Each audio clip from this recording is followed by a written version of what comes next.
Welcome to the Tampa on the Water series, or Waterfront in Tampa, or Living on the Water. What should we call it? Let us know. We're going to make this whole series about living close to the water, on the water, having water access at your house. We're going to make this whole series about that. Comment down below, what should we call this series? So people really loved the Tampa Explained series, where we broke down the whole Tampa area kind of piece by piece with the same criteria every time. Now we're going to do that about living on the water.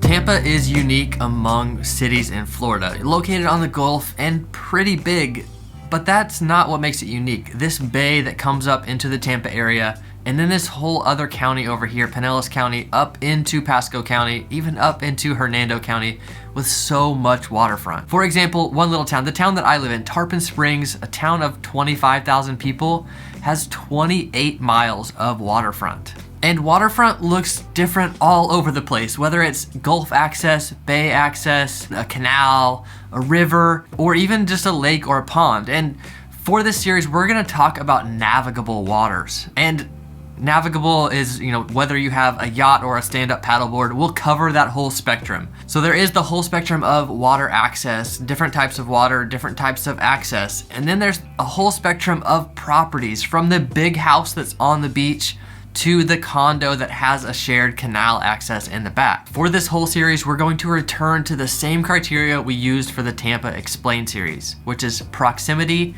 style, size, and cost. If you want a property with water access, there's a specific combination of those things that's perfect for you. Our goal with this whole series is to help you find that perfect solution to that equation that's only in your head. And for a lot of you, one of these factors is going to be the most important. Maybe it's the style and the vibe, or maybe it's the cost because you have a specific budget in mind. I would recommend honing in on that detail in each of these videos as we dig into those specific criteria for each area and each type of water access. I want to spend a little bit of time digging into just the criteria so you understand some of my thinking behind it. But before I do that, please comment down below any questions that you have about waterfront living, about living on the water, and don't forget to comment down below your suggestion for the name of the series. Also, it is me and my team that get all of this drone footage, so if you have specific areas you want to see from the air and Google Maps just isn't scratching that itch, let us know. We will go out and get that footage, we'll incorporate it into these videos, and we'll tag each of those clips with the city that it is, with the specific area that it is, so you can start to kind of build a map in your mind and understand the area that way as well. Okay, the first criteria that we'll be using is proximity. And so for these properties, we'll talk about proximity to things like the city center that they're in, or that they're close to, the airport, and shopping and amenities like that. We'll also talk about the proximity to open water, because maybe the property has canal access or bay access and you want to get out to the Gulf, and all those things are factors that you will want to think about. And then with proximity, we'll also talk about the proximity to things to do on the water, like go to beaches, go to restaurants, go to sandbars and hang out. All those things will be included in proximity. The next criteria is style. And this will talk about the style of property, whether it's a single family home or a condo, and this range of those is vast in this area. A lot of houses in the area were built a long time ago in the 50s and 60s and happen to be on the water. Some of those have been updated, some of those have been torn down and replaced with newer houses. We'll dig into all of that. We'll also talk about the style of water access. So this kind of goes back to the list I mentioned before, whether it's Gulf access, bay access, beach, canal, river, all those kind of things.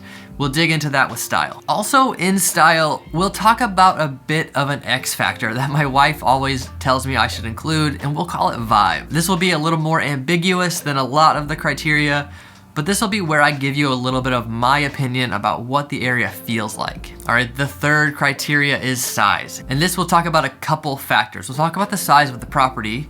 We'll talk about the size of the town that it's in. Some of these water access homes are close to really small towns, and there is a person that works for. If the purpose of the home is to be on the boat, to be out in the water, or to be out fishing, then you may not care so much about what the town is like, and we'll dig into all of that. Or maybe you just don't like people and you want to be at your house on the water whittling and going out on your boat, there is a house for you here. Also with size, we'll talk about the size of boat. Not all areas can handle big boats, and canals have different depths and different bridge sizes and things like that. So if you do have a big boat, those are things you have to consider. And there are areas around here that are built with that in mind, with deep canals, with no bridge locks, and we'll highlight those areas specifically. The final criteria is cost. There are a couple things we'll look at with cost: the cost to acquire a property, the cost to maintain it. There is some special maintenance with seawalls and with saltwater access, and taxes and insurance and those kind of things,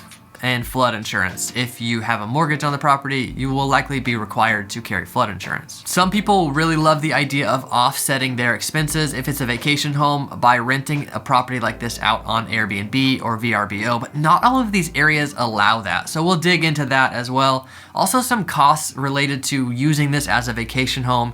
If you want somebody to come check on the house for you, there's even services where someone will stock your fridge for you. I've met a few people that run businesses like this, and that's a really interesting little subset of the economy here. Most of this will be about a property actually being on the water, but we will do a few videos about living in the area and having a boat at a marina. There are a lot of marinas.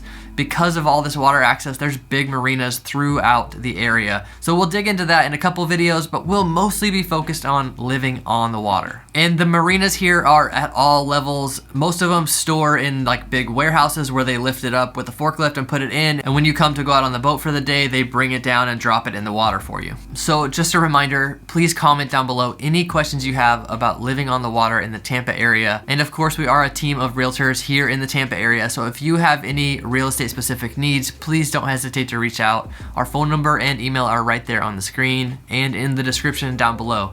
Stay tuned. This series is coming out soon.